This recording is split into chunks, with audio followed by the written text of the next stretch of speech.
our topic is about gambling and how we can regulate and reduce the amount of illegal gambling. So why is gambling a problem? Many people actually get addicted to gambling, which results in many side effects such as loss of employment, financial strains, and bankruptcy. Those are the most common negative side effects, but they also impact your health, relationships, and psychological distress, education, and work. To address this problem, we researched the question, to what extent could increased regulation of the gambling industry be used to reduce the prevalence of problem gambling, which is originated in speaking lifestyle.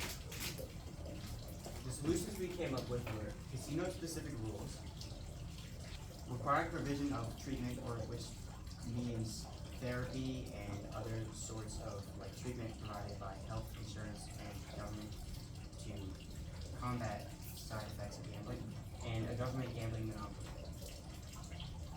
Other potential solutions we considered were a total ban of gambling, but we ruled this out because the government relies on the tax revenue that they get from gambling heavily because it brings in a lot of money. And also, to ban gambling for those who don't have a problem can be considered morally questionable by some. And additionally, increased online gambling was a solution we considered, but we found that being able to gamble online makes it much easier to access gambling, which for people who are addicted to it could increase the prevalence of gambling in their lives. The regulation of casinos first is reduce casino operation hours. This would limit the time individuals spend gambling, and with that it would make casinos less accessible and possibly curb excessive gambling behavior. It could also encourage gamblers to spend time on other activities other than gambling and try to get them away from spending long hours in gambling dens. For removal of ATMs, this would discourage impulsive withdrawals and limit spending.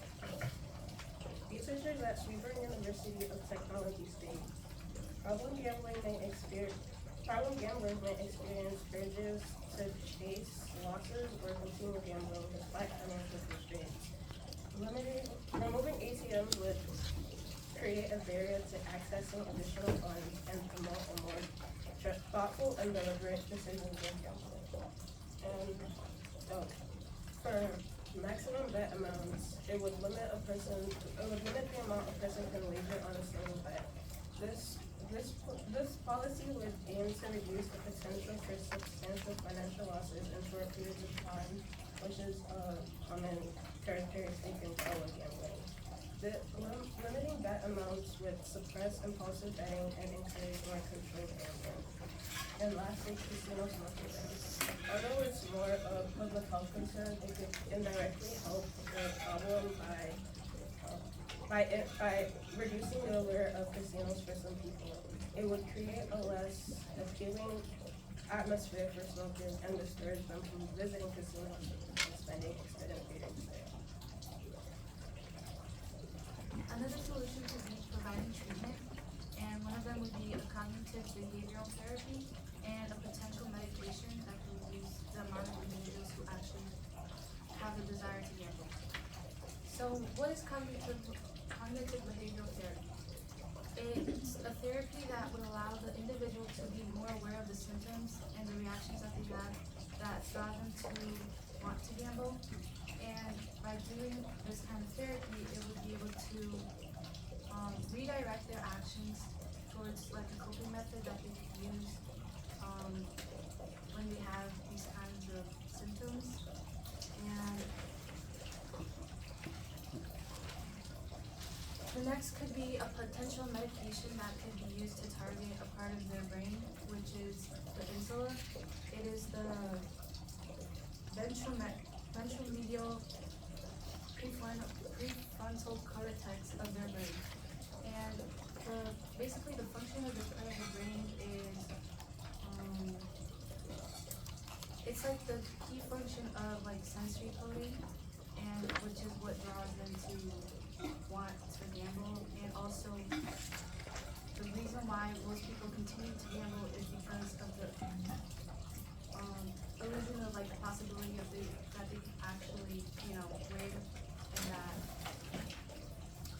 more of a skill-based game. And by developing this drug, we could lessen the activity of the insula, and these individuals would feel a less desire or a lack of desire to actually continue gambling and going forth with the games. Another part of our solution is a government gambling monopoly, which means the government are the only people who can provide gambling access. So the reason this solution is viable is because it maintains government revenue, because although there is no more taxing gambling businesses, the revenue from the casino is now owned by the government, which replaces this loss. Additionally, it removes corporate motivations in that companies are owned by shareholders and owners who make direct profit from the amount of money people spend while gambling. So, replacing this with government officials who have been appointed in order to reduce problem gambling changes the motivation behind casinos. Additionally, in an influential court case, in 2006, the German Supreme Court decided that a monopoly is only justifiable if it directly targets the negative side effects of gambling, including problem gambling, which means that in order for the monopoly to exist, it must have a focus on problem gambling more than revenue. This increased focus has been proven to work in that the University of Helsinki found that problem gambling prevalence was higher in products in licensed markets than in monopolistic markets. Additionally, a monopolistic market would support the efforts of treatment that were previously described, in that University of Lethbridge and the Ontario Problem Gambling Research Center found that government-run monopolies tend to offer more prevention and treatment initiatives than in less strict systems of management. Okay, so while the proposed solution addresses gambling regulation, it still has some limits. One challenge is enforcing widespread use of treatments and insula treatment, since lack of awareness, financial constraints, and negative perceptions may limit access.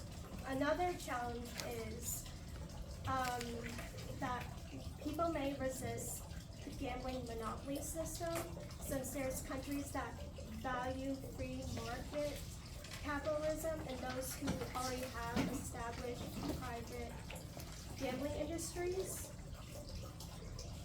Balancing the government revenue from gambling while addressing its negative impacts can also be a problem, because the policymakers have to look at public perceptions and enforce regulations while balancing financial benefits with the need to protect public well-being. If the proposed solution,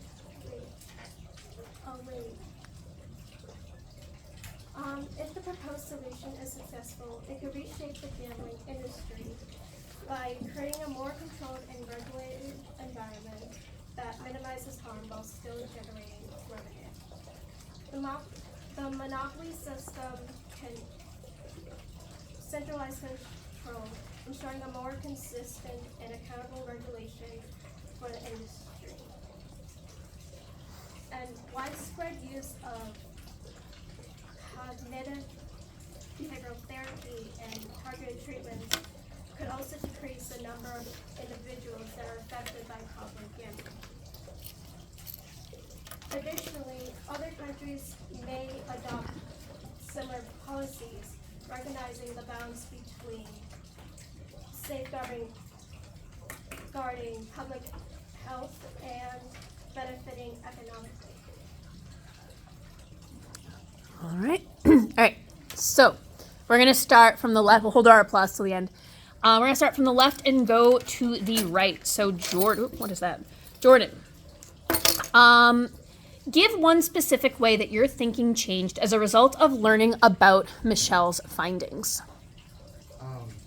My thinking changed after learning about Michelle's findings, because her IRR targeted the ethical lens of gambling, which is interesting to me because I never thought about how people perceived it in that light for example, her IRR mentioned how people thought it was a way to avoid hard work, which is also something that we could take into consideration in that perception of gambling is important when you have to make regulations regarding it. Okay. Excellent. Emmy, what is a way in which your team's resolution makes you think differently about your own individual research? Absolutely. So, what is a way in which your team's resolution makes you think differently about your own individual research? So everybody else's IRR mostly consisted of targeting like regulations and like restricting individuals of gambling, like I don't know, rules or laws that could reduce the amount of like accessible gambling sites. But for me, like my IRR, I mostly targeted how we can reduce like the individuals who actually want to gamble instead of like restricting them from gambling, if that makes sense. Mhm. So that's how their resolution came out. All right. Michelle, reflecting on your colleagues' work, which one had the greatest impact on your overall understanding of the problem your group identified? I would say, and I feel like all of theirs in a way. Yeah. Because like they each like talked about a different like perspective on it, and that just made like everything like make more sense altogether. So like all of their thoughts made understand it better. Okey-dokey. And Ziana, what is an example of a compelling argument from one of your peers' individual reports that you decided to exclude from your team presentation, and why? I think we excluded, like, one example was like the historic effectiveness of different gambling systems and how well we would have benefited from that and the negatives of that.